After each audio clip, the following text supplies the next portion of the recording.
Nous sommes arrivés à la fin de notre séminaire. Qu'est-ce que vous nous en dites et surtout qu'est-ce que vous avez retenu? En tout cas, que Dieu soit loué. Nous sommes arrivés à la fin de notre séminaire. Nous avons été bénis par ce thème qui est vraiment très, très spécial. Il y a eu des témoignages instantanés. En fait, avec ce thème, nous avons été bénis grâce à la connaissance de l'origine. Il y a des combats qui reviennent dans nos vies, il y a des combats ancestraux, et puis il y a des lois établies qui sont vraiment des lois de génération en génération. Et là, je suis avec mon frère, je lui pose aussi la question, comme vous m'avez posé, on va dire, pour retenir dans le séminaire. A été également très profond et nous avons été énormément bénis parce que nous avons vu comment le bataille générationnelle devrait prendre siège ou prendre assaut sur les vies des gens, sur les vies des personnes. À travers ces séminaires, nous avons été tellement bénis et nous avons été délivrés de toutes les batailles générationnelles. Voilà vraiment avec les intervenants qui étaient tellement à la hauteur et nous ont montré. Que Dieu soit loué, nous donnons aussi à Maman Diama. Maman Diama aussi l'un des intervenants du séminaire. Et Maman Diama, oui, et papa. Nous bénéficions de ce séminaire. Et nous bénéficions. En tout cas, merci beaucoup. Gloire à Jésus-Christ. En tout cas, le diable qui a combattu nos parents ne nous combattra pas. Même si on a bénéficié ma casse dès le premier jour, Tina Souka Awa, n'a eu ma délivrance et n'a eu ma connaissance et n'a eu ma vérité sur le diable qui a combattu nos parents. En tout cas, merci beaucoup. Gloire à Jésus. Bon, ici, nous avons mis nos parents, Maman Lissi, Mbote, comme na souka séminaire. Nani na yeba eloko nini yo au bénéficier nango na séminaire il y a 4e édition le diable qui a combattu nos parents. Vraiment ya liboso nazo banzambe merci. Otaza malamu et o ya pesi biso thème o pamba te. Ezalaki pona beach moko songolo. Ezalaki po réveiller conscience na biso. Ezalaki po ete toyeba ete tozali na ba destiné na biso, donc tozala influencer te tobanga eloko moko te na o nini esalema kala oyo esalema na baboti na biso oyo ekuta bango tobanga eloko moko te parce que toza na Jésus-Christ oyo asopa makila eleko esimbi ngai ete na nzela na makila na Yesu asombi biso na kati ya balwa wana ya futaki oyo ezalaki makila na ye lokola motuya mpona kosomba biso deja na balwa wana mibale eza ke esenge totatola kati na bibebu na biso ete biso tozali bato oyo tozali na badestine na biso mosusu oyo nzambe atrasa donc tobanga te oyo ekutami na kati ya mabota na biso ya motuya eza toyeba ete toza na nzambe oyo aza na makoki ya kobongola mpe apesi biso nguya ya kokweyisa apesi biso nguya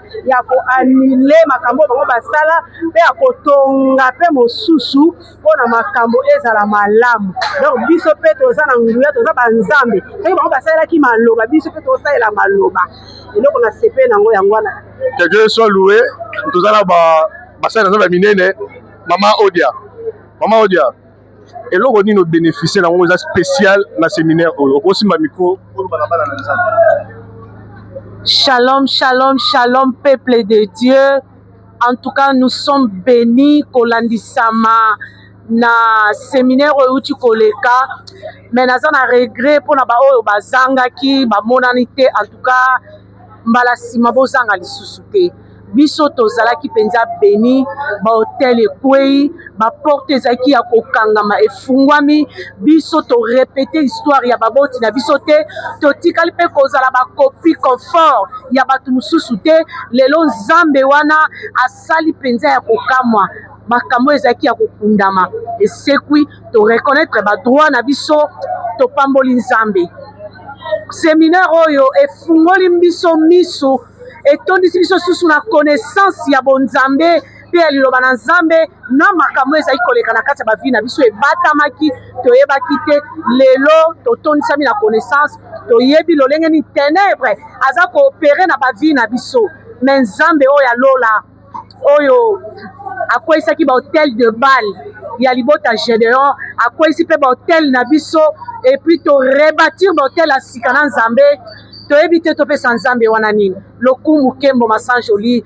ezonga epai na ye moko en tout cas tozalaki béni ozali mpe topesana mama divine topesana mama divine azalaki mpe l'une des interventes ya séminaire mama divine eloko nini obénéficie nango ya motuya na séminaire oyo na part na yo napesi nzambe merci mpo na grand séminaire oyo ebandaki nzambe oyo apermetaki toparticipe na séminaire oyo napesi nzambe merci eloko motuya nga nazwi na séminaire oyo nayebi c'était le premier jour oyo notre pasteur superviseur ayebisaki biso le combat qui revient bien aimé tonyokwami mingi na likambo moko eloko moko ya famille ekendaka ezongaka mais na nzela séminaire oyo nzambe akangoli ngai na nzela séminaire oyo nzambe afongoli baporte ya mutu nyonso komba oyo ebandaki kokende ezongaka mais na nzela séminaire oyo tokozala lisusu na kati ya bakomba wana te ke esclavagisme oyo bakangaki biso oyo bakomisaki biso baesclave ya masumu baesclave ya pasi ya souffrance ya soni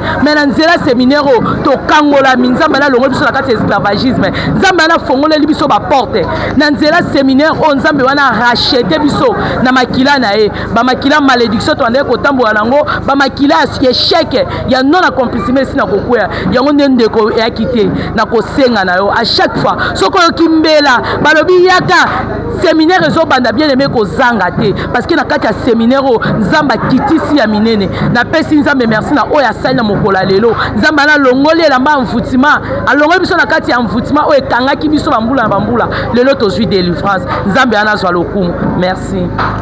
Que Dieu soit loué. J'espère que tous à chanter encore de la part de l'Éternel.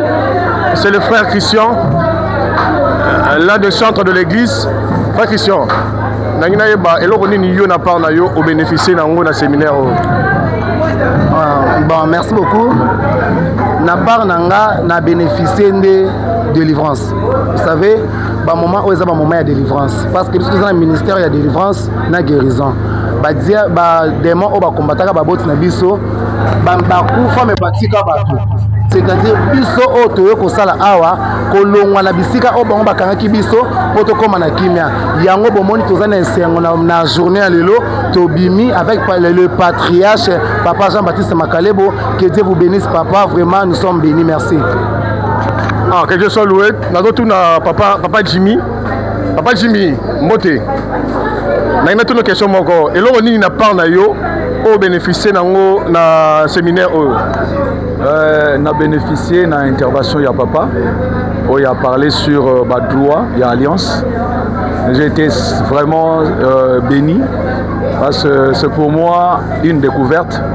Et que dans une alliance, il y a des droits. Il y a droit, il y a protection. On a droit, il y a beaucoup de droits. Il y a bonne santé.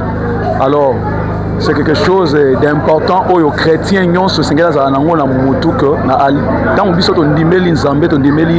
C'est déjà une alliance. Et dans cette alliance, il y a des droits et donc c'est vraiment ce que j'ai beaucoup bénéficié. En tout cas, que Dieu soit loué. Nous sommes arrivés à la fin de nos interviews. Makambo est séminaire et Makambo est très profond sur le plan spirituel pour chacun de nous. Dans une intervention, il y a des serviteurs, il y a des membres. Et du coup, Topesibino, à très bientôt pour la 5e édition. Et nous avons déjà annoncé le lieu de la 5e édition. Que Dieu soit loué, que Dieu nous bénisse tous.